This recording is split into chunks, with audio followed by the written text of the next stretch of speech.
Good morning, Auto Boys. So for today magkakabit tayo ng L&T lowering springs sa Toyota Altis 2008. As you can see, medyo lowered na siya. Naka lowering spring na kasi siya. Unfortunately, hindi siya happy dun sa nabili niyang second hand na lowering spring. So magpapalit siya ng L&T springs. Alright.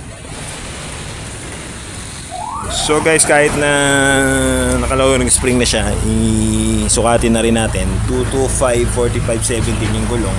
Yung rear niya is 3. Then yung front is 1.5. Okay. So guys, upon checking yung rear spring niya, hindi lapat dun sa catch plate na dapat dun siya nakabank. Ayun.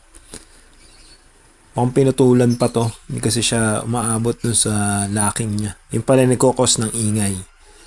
Unlike L&T springs, ayan, kita nyo, lapat na lapat.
Ingat, ingat. So, happy na si boss.